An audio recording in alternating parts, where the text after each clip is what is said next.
Han pasado aproximadamente 40 meses desde que inició el proceso de paz entre el Gobierno Nacional y las FARC y a menos de 72 horas de que se cumpla la fecha límite establecida para la firma de este proceso en La Habana, aún se sigue generando incertidumbre entre los colombianos. Hoy nos acompaña en Cosmovisión Noticias el expresidente de la República, Álvaro Uribe Vélez, y ahora senador del Centro Democrático. Expresidente, bienvenido a Cosmovisión Noticias. Buenas noches, Sebastián. Buenas noches, televidentes. Muchas gracias, Sebastián. Expresidente, queremos comenzar con un tema, y es que la semana pasada el presidente Juan Manuel Santos notificó que posiblemente aplazaría la firma de este proceso. ¿Cree usted que es una decisión acertada? La verdad es que los colombianos no deberíamos afanarnos por la fecha. ¿Para qué fechas cuando hay un proceso con unos acuerdos inestables que le van a generar tanto daño a la democracia? Yo creo que la urgencia es que la FARC se concentre, deje de delinquir y se tomen el gobierno y la FARC todo el tiempo necesario para poder modificar los acuerdos, hacerlos estables y convenientes para el país. Senador, el presidente de la República notificó que pondría a votación de los colombianos todo aquello que se firme en La Habana, e Iván Márquez notificó, abro comillas, somos las partes en la mesa de diálogo las competentes para definir este sistema. ¿Cree usted que realmente las FARC son competentes para llevar a cabo este acuerdo de paz luego de lo que ha sucedido en Colombia en los últimos años? Mire, la verdad es esta. ¿Cuáles son los problemas que nosotros le vemos al acuerdo? Primero, sustantivos. Convirtieron el narcotráfico en delito político, sin cárcel, sin extradición, con elegibilidad política. Desde que anunciaron eso, el país ha empezado a sufrir de nuevo un incremento geométrico del narcotráfico. Segundo, para los graves delitos, para las atrocidades, el secuestro de niños, la toma de escuelas, las masacres, si la FARC acepta que cometió esos crímenes, no tendrá cárcel. Y además de no tener cárcel, tendrá elegibilidad política. Eso le da muy mal ejemplo al país, y ese acuerdo tarde que temprano se cae, como se cayó en otros países, porque viola el Estatuto de la Corte Penal Internacional y viola la Convención Americana de Derechos Humanos, que para este tipo de crímenes exige castigo a cárcel, castigo adecuado y proporcional a la gravedad del crimen. Doctor Uribe, probablemente el problema no es ni la fecha ni la firma del proceso de paz en La Habana, sino el posconflicto. ¿Qué creería usted que pase luego de que se firme este proceso de paz?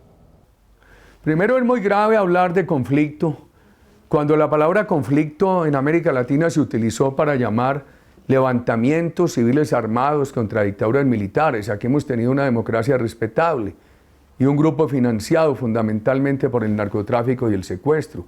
En lugar de conflicto, aquí deberíamos reconocer lo que ha habido, que es un desafío narcoterrorista a la democracia. Yo creo que además es dañino para el país querer aplazar todas las soluciones nacionales a un acuerdo previo con la FARC. Hace 5 años la economía venía mejor, la generación de empleo más rápida, la inversión con más confianza, el ánimo del país era mejor. Ahora lo que quieren es volver a la FARC interlocutora para resolver el problema del narcotráfico, cuando es el mayor cártel de cocaína del mundo. Senador, en exclusiva Cosmovisión Noticias entrevistó al doctor Oscar Iván Zuluaga y afirmó que el fiscal Eduardo Montealegre tiene intenciones de meterlo a usted a la cárcel. ¿Por qué? La verdad, también le digo, cuando yo era estudiante de Derecho, en la facultad nos crearon un respeto reverencial por las instituciones colombianas, por la Corte Suprema, por los jueces, etc. Hoy con la politiquería metida de por medio, con decisiones judiciales que tienen ánimo político y no respeto a la norma y a los hechos, empieza a haber una creciente incredulidad en la justicia que lo reflejan todos los estudios de opinión.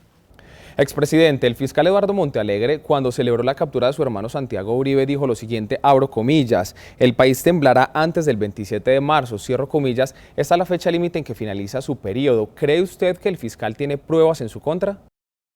Pues uno no sabe, estimado amigo. Lo grave es que esa conversación del fiscal, esa actitud del fiscal, esas palabras del fiscal demostraron que él incurrió en un delito que se llama prevaricato. En este caso, proceder contra una persona ilegalmente y por motivo de pasiones personales. Doctor Uribe, 5 senadores del Centro Democrático no acataron la orden del gobierno de formar zonas de concentración. ¿Cree usted que hay una división dentro del Centro Democrático? Tampoco. Simplemente desde hace muchos años en el Centro Democrático, mi persona, hemos dicho que el proceso de diálogo debió empezar concentrándose la FARC en un sitio, con un compromiso de no delinquir, y que al estar concentrados eso habría permitido vigilar el compromiso de no delinquir. Expresidente de la República y senador del Partido Centro Democrático, Álvaro Uribe Vélez, gracias por acompañarnos aquí en Cosmovisión Noticias. Muchísimas gracias, Sebastián, y a todos sus compañeros periodistas y a todos los televidentes.